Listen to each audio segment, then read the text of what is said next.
अध्याय 36। आश्चर्यजनक कथाएं। गोवा के दो सज्जन। श्रीमती औरंगाबादकर। इस अध्याय में गोवा के दो महाअनुभवों और श्रीमती औरंगाबादकर की अद्भुत कथाओं का वर्णन है। गोवा के दो महानुभाव। एक समय गोवा से दो महानुभाव श्री साईं बाबा के दर्शनार्थ शिरडी आए। उन्होंने आकर उन्हें नमस्कार किया। यद्यपि वे दोनों एक साथ ही आए थे, फिर भी बाबा ने केवल एक ही व्यक्ति से 15 रुपये दक्षिणा मांगी, जो उन्होंने आदर सहित दे दी। दूसरा व्यक्ति भी उन्हें सहर्ष 35 रुपये दक्षिणा देने लगा तो उन्होंने उसकी दक्षिणा लेना अस्वीकार कर दिया। लोगों को बड़ा आश्चर्य हुआ। उस समय श्यामा भी वहां उपस्थित था। उन्होंने कहा कि देवा, यह क्या? ये दोनों एक साथ ही तो आए हैं। इसमें से एक की दक्षिणा तो आप स्वीकार करते हैं और दूसरा, जो कि अपनी इच्छा से भेंट धर रहा है, उसे अस्वीकार कर रहे हैं। यह भेद क्यों? तब बाबा ने उत्तर दिया कि श्यामा, तुम नादान हो। मैं किसी से भी कभी कुछ नहीं लेता। यहाँ तो मस्जिद माई ही अपना ऋण मांगती है और इसलिए देने वाला अपना ऋण चुकाकर मुक्त हो जाता है। क्या मेरे कोई घर संपत्ति या बाल बच्चे हैं जिनके लिए मुझे चिंता हो? मुझे तो किसी वस्तु की आवश्यकता ही नहीं है। मैं तो सदैव स्वतंत्र हूँ। ऋण, शत्रुता तथा हत्या, इन सब का प्रायश्चित अवश्य करना पड़ता है और इनसे किसी प्रकार भी छुटकारा संभव नहीं है। अपने जीवन के पूर्वार्ध में ये दो महाशय निर्धन थे। इन्होंने ईश्वर से प्रतिज्ञा की कि यदि मुझे नौकरी मिल गई तो मैं 1 माह का वेतन तुम्हें अर्पण कर दूंगा। इन्हें 15 रुपये माहवार की एक नौकरी मिल गई। फिर उत्तरोत्तर उन्नति होते होते 30, 60, 100, 200 और अंत में 700 रुपये तक मासिक वेतन हो गया। परंतु समृद्धि पाकर ये अपना वचन भूल गए और उसे पूरा न कर सके। अब अपने शुभ कर्मों के ही प्रभाव से इन्हें यहाँ तक पहुँचने का सौभाग्य प्राप्त हुआ है। अतः मैंने इनसे केवल 15 रुपये ही दक्षिणा मांगी, जो इनके पहले माह की पगार थी। दूसरी कथा। समुद्र के किनारे घूमते घूमते मैं एक भव्य महल के पास पहुंचा और उसके दालान में विश्राम करने लगा। उस महल के ब्राह्मण स्वामी ने मेरा यथोचित स्वागत कर मुझे बढ़िया स्वादिष्ट भोजन पदार्थ खाने को दिए। भोजन के उपरांत उसने मुझे अलमारी के समीप एक स्वच्छ स्थान शयन के लिए बतला दिया और मैं वहीं सो गया। जब मैं प्रगाढ़ निद्रा में था तो उस व्यक्ति ने पत्थर खिसकाकर दीवार में सेंध डाली और उसके द्वारा भीतर घुसकर उसने मेरा सारा खीसा कतर लिया। निद्रा से उठकर मैंने देखा कि मेरे 30,000 रुपये चुरा लिए गए हैं। मैं बड़ी विपत्ति में पड़ गया और दुखित होकर रोता हुआ वहीं बैठ गया। केवल नोट ही नोट चुरा लिए थे, इसलिए मैंने सोचा कि यह कार्य उस ब्राह्मण के अतिरिक्त और किसी का नहीं हो सकता। मुझे खाना पीना कुछ भी अच्छा न लगा और मैं एक पखवाड़े तक दालान में ही बैठ बैठकर चोरी का दुख मनाता रहा। इस प्रकार 15 दिन व्यतीत होने पर रास्ते से जाने वाला एक फकीर ने मुझे दुख से बिलखते देखकर मेरे रोने का कारण पूछा। तब मैंने सब हाल उससे कह सुनाया। उसने मुझसे कहा कि यदि तुम मेरे आदेश अनुसार आचरण करोगे तो तुम्हारा चुराया हुआ धन वापस मिल जाएगा। मैं एक फकीर का पता तुम्हें बता देता हूँ। तब तुम उसकी शरण में जाओ और उसकी कृपा से तुम्हें तुम्हारा धन पुनः मिल जाएगा। परंतु जब तक तुम्हें अपना धन वापस नहीं मिलता, उस समय तक तुम अपना प्रिय भोजन त्याग दो। मैंने उस फकीर का कहना मान लिया और मेरा चुराया धन मिल गया। तब मैं समुद्र तट पर आया, जहाँ एक जहाज़ खड़ा था, जो यात्रियों से ठसाठस भर चुका था। भाग्यवश वहाँ एक उदार प्रकृति वाले चपरासी की सहायता से मुझे एक स्थान मिल गया। इस प्रकार मैं दूसरे किनारे पर पहुंचा और यहाँ से मैं रेलगाड़ी में बैठकर मस्जिद माई आ पहुंचा। कथा समाप्त होते ही बाबा ने श्यामा से इन अतिथियों को अपने साथ ले जाने और भोजन का प्रबंध करने को कहा। तब श्यामा उन्हें अपने घर ले आए और उन्हें भोजन कराया। भोजन करते समय श्यामा ने उनसे कहा कि बाबा की कहानी बड़ी ही रहस्यपूर्ण थी, क्योंकि ना तो वे कभी समुद्र की ओर गए हैं और ना उनके पास 30,000 रुपये ही थे। उन्होंने ना कहीं भी यात्रा ही की है और ना उनकी कोई रकम ही चुराई गई और ना वापस आई। फिर श्यामा ने उन लोगों से पूछा कि आप लोगों ने की समझ में कुछ आया कि इसका अर्थ क्या है?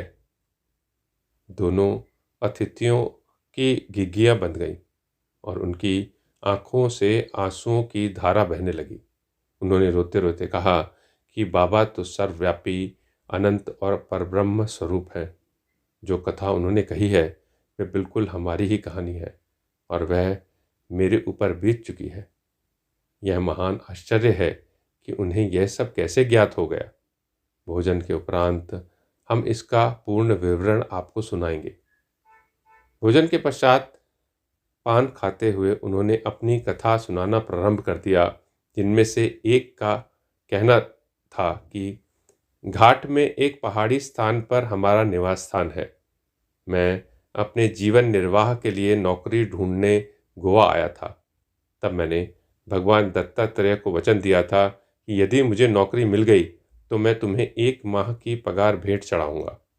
उनकी कृपा से मुझे 15 रुपये मासिक की नौकरी मिल गई और जैसा कि बाबा ने कहा उसी प्रकार मेरी उन्नति भी हुई। मैं अपना वचन बिल्कुल भूल गया था। बाबा ने उसकी स्मृति दिलाई और मुझसे 15 रुपये वसूल कर लिए। आप लोग इसे दक्षिणा न समझें, यह तो एक पुराना ऋण का भुगतान है जो एक दीर्घ काल से भूली हुई प्रतिज्ञा आज पूर्ण हुई है। शिक्षा। यथार्थ में बाबा ने कभी किसी से पैसे नहीं मांगे और ना ही अपने भक्तों को ही मांगने दिया। वे आध्यात्मिक उन्नति में कंचन को बाधक समझते थे और भक्तों को उसके पास से सदैव बचाते रहते थे। भगत महालसापति इसका उदाहरण स्वरूप है। वे बहुत निर्धन थे और बड़ी कठिनाई से ही अपना जीवन बिताते थे। बाबा उन्हें कभी पैसे मांगने नहीं देते थे और ना ही वे अपने पास ही दक्षिणा से कुछ उन्हें देते थे।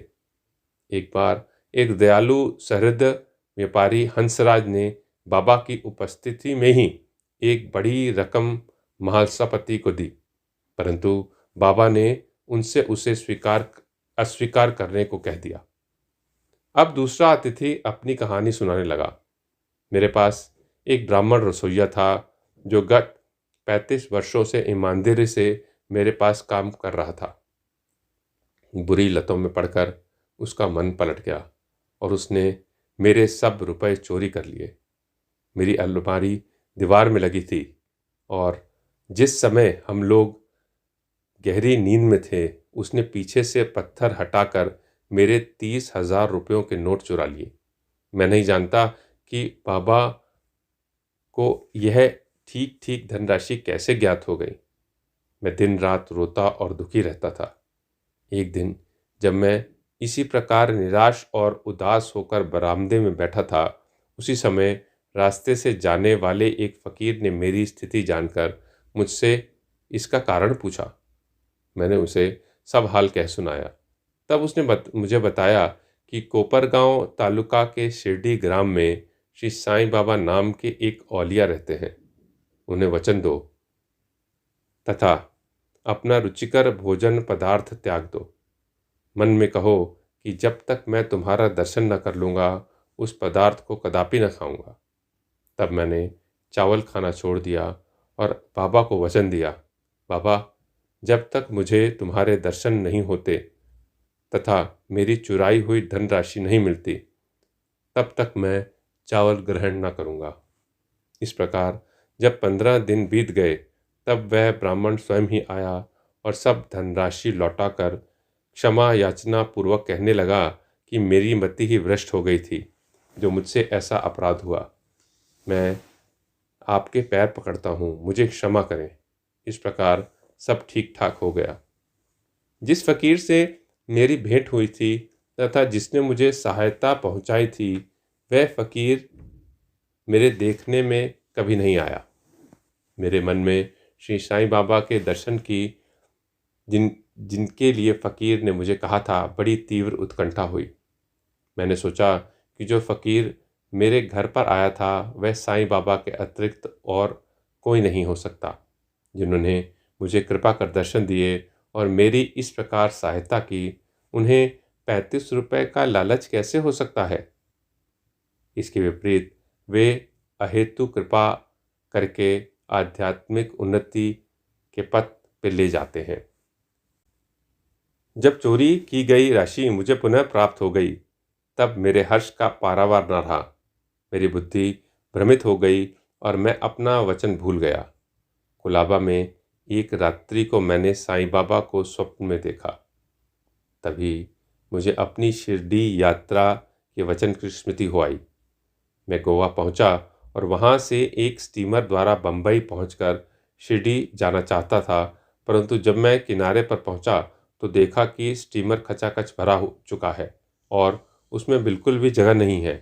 कैप्टन ने तो मुझे चढ़ने न दिया, परंतु एक अपरिचित चपरासी के कहने पर मुझे स्टीमर में बैठने की अनुमति मिल गई और मैं इस प्रकार बंबई पहुंचा। फिर रेलगाड़ी में बैठकर यहाँ पहुंच गया। बाबा के सर्वव्यापी और सर्वज्ञ होने की मुझे कोई शंका नहीं है।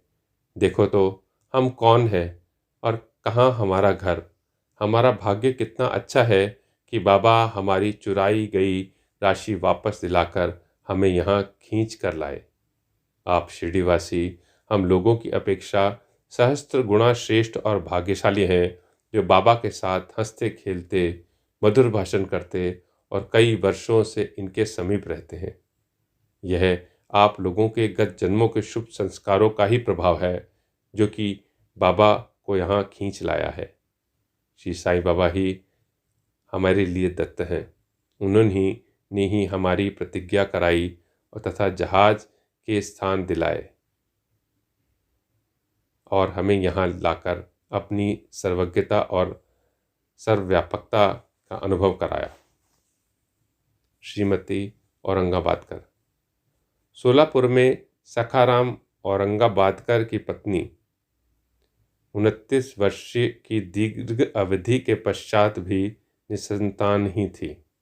उन्होंने संतान प्राप्ति के निमित्त देवी और देवताओं की बहुत मन्नतें की, परंतु फिर भी उनकी मनोकामना सिद्ध न हुई। तब वे सर्वथा निराश होकर अंतिम प्रयत्न करने के विचार से अपने सौतेले पुत्र श्री विश्वनाथ के साथ शिरडी आईं और वहाँ बाबा की सेवा करते हुए 2 माह रुकी।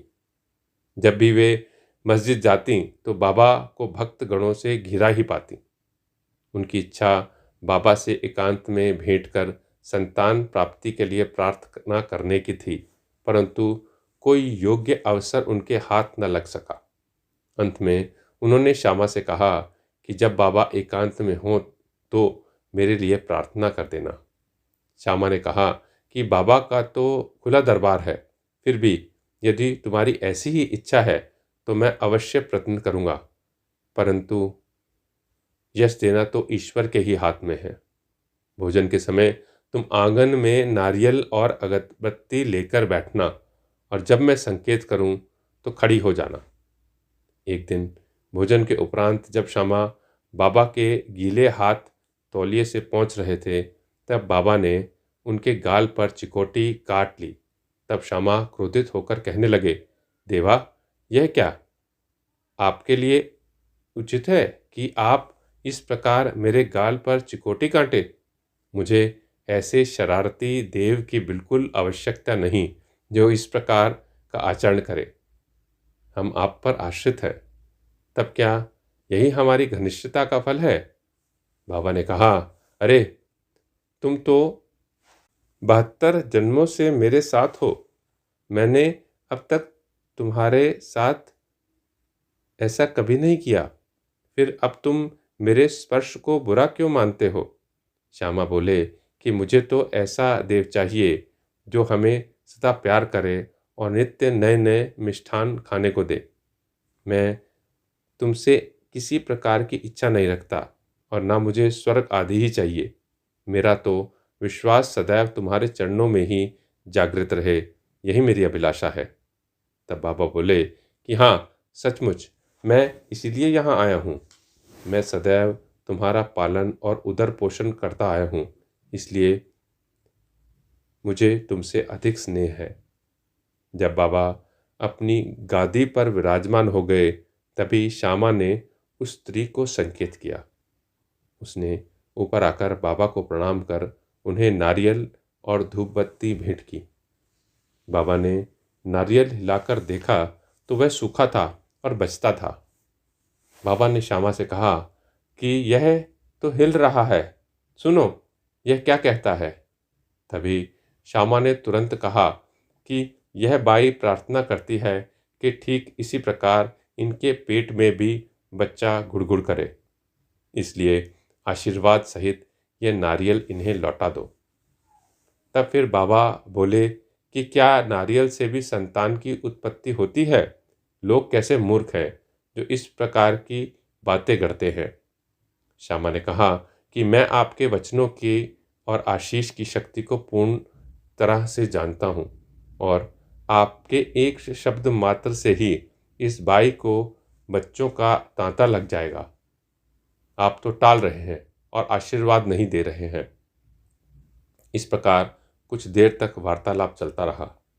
बाबा बार बार नारियल फोड़ने को कहते, परंतु श्यामा बार बार यही हट पकड़े हुए था कि बाबा इसे उस बाई को दे दो। अंत में बाबा ने कह दिया कि इसको पुत्र की प्राप्ति होगी। तब श्यामा ने पूछा कि कब तक? बाबा ने उत्तर दिया कि 12 मास में। अब नारियल को फोड़कर उसके 2 टुकड़े किए गए। एक भाग तो उन दोनों ने खाया और दूसरा भाग उस स्त्री को दे दिया। तब श्यामा ने उस बाई से कहा कि प्रिय बहन, तुम मेरे वचनों की साक्षी हो। यदि 12 मास के भीतर तुम्हें संतान न हुई तो मैं इस देव के सिर पर यही नारियल फोड़कर इसे मस्जिद से निकाल दूंगा, और यदि मैं इसमें असफल रहा तो मैं अपने को माधव नहीं कहूँगा, और जो कुछ भी मैं कह रहा हूँ इसकी सार्थकता तुम्हें शीघ्र ही विदित हो जाएगी। 1 वर्ष में ही उसे पुत्र रतन की प्राप्ति हुई, और जब बालक 5 मास का हुआ उसे लेकर वह अपने पति सहित बाबा के श्री चरणों में उपस्थित हुई।